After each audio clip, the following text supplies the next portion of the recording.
The live photo she forgot was live. It started with a still. Lena texted me a picture at 10:41 p.m. A glass of wine on a balcony, city lights smeared into polite constellations, her hand in the corner, wrist bone bright under a street lamp. Finally exhaled, she wrote. I was at the studio laying beds under a true crime host who thought whispering was the same thing as tension. I stared at the image and felt my own breath relax. We've been married 7 years. We send each other proof of our evenings, the way people used to send postcards from places the other person couldn't reach. I pinched to zoom because I am the sort of man who checks focus out of habit. The glass was the right kind of red, the railing needed paint, the bouquet was tasteful. And then my thumb lingered and the picture did a small, sly thing. It moved. A soft 1.5 seconds, the way live photos move when you don't ask them to. Her hand lifted. A shadow slid just inside the edge. A voice, low and close, said, "Push first. The lock sticks," followed by her laugh, the one she uses when she's about to say yes to something and hasn't decided to scold herself yet. I played it again, mouth suddenly dry in my little sound booth with its insulating foam and the producer humming about levels. Push first. The lock sticks. The sentence landed with the confidence of a memory I'd forgotten to make. I texted "good view" because cowardice often cosplays as politeness. She sent back a heart and a photo of a cheese plate that looked like an apology asked for, not offered. On the walk home, I listened to the city rehearse itself, buses clearing their throats, couples auditioning for tomorrow. I held the phone like evidence I wasn't sure I wanted. Our apartment felt freshly vacuumed in the way empty rooms do. The note on the counter said, "Don't wait up, late run with Maya." I held the paper and thought about a balcony, a lock, a voice that knew the door better than I did. I didn't sleep. I listened to the radiator count its own heartbeats and to the upstairs neighbor relearn the concept of walking after midnight. At 12:53, my phone vibrated with the kind of empathy only software knows. "Front door unlocked," it announced because our building loves to be helpful. I watched the status flicker from locked to unlocked to open to closed. 3 minutes later, Lena's key scraped the hall in the way I have always meant to fix. She came in smelling like cold air, and something citrus pretending to be innocence. "You're up," she said, soft, as if loud would bruise the room. "True crime," I said. "Murder needed a bed." I watched her put the wine lips of a city on the sink with more care than the sink deserved. She kissed my cheek with a tenderness that is either the purest thing I know or the most sophisticated. The human brain can hold both truths at once. It's a bad design and I'm attached to it. In bed, she turned toward me and we folded ourselves into the arrangement that has saved us more times than honesty has. There are versions of marriage that leave sex in a drawer labeled after. Ours uses it as a translation, a way to move idea into body and see if it still wants to live. She pressed her forehead under my chin the way she does when she needs the night to agree. I put my palm on her back and felt the coin flip certainty of her breath. We didn't push for fireworks. We lit a small lamp and sat with the warmth, an act of defiance against the temperature outside and the temperature in my head. We fell asleep inside that small, stubborn light. In the morning, I made coffee strong enough to forgive almost anything. Lena moved around the kitchen in a t-shirt that used to be mine and refused to be negotiated for. "Client wants me at the warehouse by 9, she said. "They think money is a spotlight." "Did the lock stick?" I asked, stirring in the sugar she pretends she doesn't require. "What?" she said, like a line dropped during rehearsal. "The door where the balcony is," I said, as if we had always known which balcony. She bent for the cabinet and came up with a bowl she didn't need just to buy herself a second. "I was at Maya's," she said. "Then we walked. I took a picture from her building because the lights pretended to be nice." I set the spoon down. "Play the live," I said. "There's a voice in it that isn't gravity." She didn't reach for her phone. She stepped into me, not quite touching, and held my eyes in a way that forced them to behave. "Do you want to do this in the kitchen or the hall or the small room with the lamp?" she asked. "Because we will be different people in each." "Here," I said, "because a man should be honest next to heat." She breathed out through her nose like punctuation. "It's a friend," she said, "from before us. He's in from Rome for 3 weeks doing an installation that believes in itself too hard. He texted after the opening. I went because I wanted to see if the version of me who says yes to balconies still exists." "Does she?" I said, and hated how even it sounded. "She does," Lena said, "and I brought her home." I could have asked for names. I could have asked for measurements and timetables, and whether his hands smelled like the soap from the gallery bathroom. Instead, I finished stirring sugar because action is cheaper than theater, and drank the coffee that forgives almost anything. At lunch, with the day refusing to pick a weather, I watched the live again with the sound on low and the lights where studio brightness goes to die. "Push first, the lock sticks." That sentence in that voice, casual like a coin on a counter. I am a sound designer. I spend my life taking a syllable and telling you where it was born. This one was born in a throat that believes it will be heard. I dropped it into an editor with the kind of care you reserve for fragile lies. A low male voice, 2 meters behind the phone, reflective surfaces, no carpet. The balcony opened onto a canyon of glass. The frequency of traffic revealed a particular corner of the city. I bought myself the cruelty of certainty. The Calder Hotel on 12th, the one with balconies pretending to be secrets.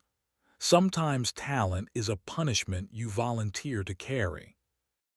I took the long way to the Calder so I could decide not to go. I failed. The lobby is a soft liar. Velvet chairs, floral wallpaper with ambitions, a bar named like a man who writes apology notes for sport. I ordered a water I didn't need and watched the elevator pour out people who thought luck could be curated. At 2:11 p.m., a man I would have cast to play himself stepped out.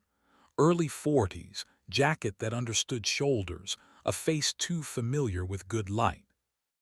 He nodded to the staff the way money does when it's pretending to be modest. He did not say my wife's name.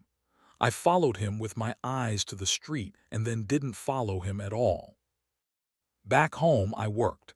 I made footsteps quieter for scared listeners and turned a squeaky hinge into a character. At 6, Lena texted, "Remember the lemon pepper," and 3 seconds later, "Ignore me, I found it." I stared at the screen and revised a scene where someone discovers a basement full of their own choices. She came home at 9 with the kind of tired that suits her. I showed her the mixer in my lap and told her about a host who wanted thunder to be an idea, not a sound. She laughed and kissed the crown of my head and moved her fingers through my hair as if to remind me what the word meant. I said, "Play the live," because the day hadn't earned the right to end bravely without trying. She did. We stood shoulder to shoulder like people staring at a painting they might buy. The photo moved. The voice said its sentence. Her laugh followed like a small animal learning to run. "His name is Marco," she said. "Of course it is," I said, "because humor is a habit I can't kill." "I met him 3 winters before you when the city had teeth," she said. "We did almost nothing badly. We were better at practice than performance. I forgot him. He texted when the piece shipped. I went. We stood on a balcony outside a room full of money, and I took a picture because my hands needed a job. He explained the lock like syllables are foreplay. I laughed because muscle memory is a witch. Then I left because the part of me that writes the script refuses to be edited by men who believe their nouns. And now, I said. Now I am here, she said. And I hate that I had to say all of that to make the sentence, I came home to you, feel like a sentence that counts. We cooked badly and ate standing and called it dinner because it was. After, in that honest hour when the city finally stops insisting, she reached for me with both hands and I answered without asking what exactly I was answering. Our bodies did the math they've learned. Mouth to mouth. Yes to yes. Heat arriving like a fuse that knows it isn't the bomb. She slid her leg over mine with the authority of someone who refuses to apologize for wanting. I put my palm where her spine becomes a suggestion, and she made the sound that has always made the room stop pretending it knows better. We went far enough to remind ourselves and stopped early enough to keep a promise we didn't need to say out loud. In the morning she wrote to Marco while I watched, not policing, just present. No more rooms that don't belong to us. Thank you for the view. Good luck with shipping crates. He replied with a photograph of a crate, which means he is well trained, and then, minutes later, a sentence that argued for his humanity. You look happiest when you leave. She didn't answer. She turned the phone face down like a person closing a book for the right reasons. We made rules in the kitchen with a Sharpie on the back of a pizza menu. We do this sometimes not because rules are fun, but because reading our handwriting later reminds us we intended it. Live off, I wrote, then crossed it out. No, she said. Live on for us, off for others. Truth before afterglow, I wrote. Ask before balcony, she added. We laughed and taped the ugly holy thing to the fridge. For a while the world behaved. When thunder lived under her skin, she said storm, and I put down what I was doing and became weather. When I needed quiet, I pressed my hand to the back of her neck at the sink, and she turned off the tap and leaned into my palm like people do when faith remembers them. We found a small corner of the apartment we'd been rude to and named it Now. Some nights we just sat there, knees touching, being good at wanting out loud. Other nights we bled the rest of the room into it and let the lamp earn its keep. 2 weeks later, a gallery opening. We dressed like the versions of ourselves we flirt with in elevators and walked into a space pretending to be a cathedral. The installation was a forest of glass panels tuned to catch you betraying yourself. Marco stood near the center like an author too near his own pronouns. He saw us and performed the elegant stumble that says, I did not expect this and am glad I did. He spoke her name with restraint. He shook my hand with a pressure calibrated for men who mean it. He talked to us about light like a person who has auditioned for the right to use the word. We nodded like people willing to share oxygen briefly. Later, at the bar at the back, he stood to our left, not close, not far. He raised his glass at roughly 30 degrees, the universal sign for goodbye in languages that refuse to admit they have one. We raised ours. We did not drink to him. We drank to the small courage of going home. That night we didn't aim for anything except accuracy. She pulled me into the now corner and kissed me with the attention of a craftsman. I kissed her with the greed of a man who knows where his nouns live. We were not cinematic. We were detailed. When she shivered, I kept my eyes open because old hurts prefer darkness. When I stopped, she smiled against my mouth because stopping has become our shared art, choosing not as deprivation but as choreography. Once at 2:03 a.m. the city got loud.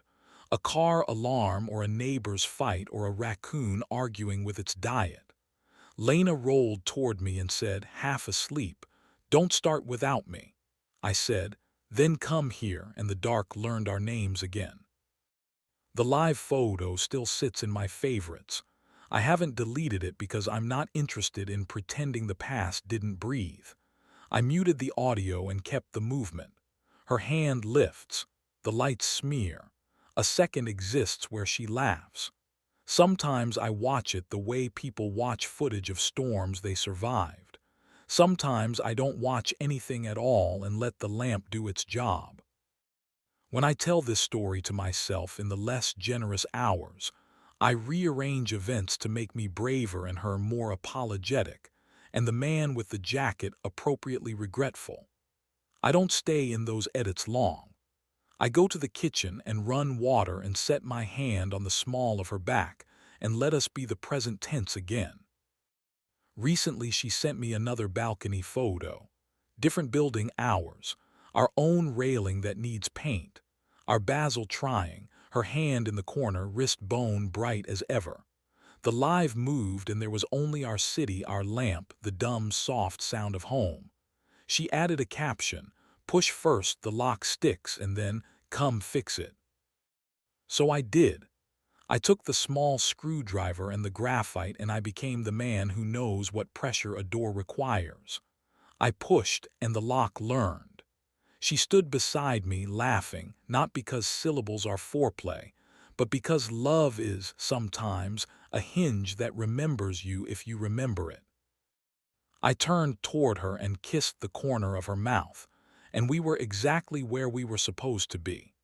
On a balcony with a view that doesn't promise anything except what we can see, inside a photo that needs no sound to tell us the truth.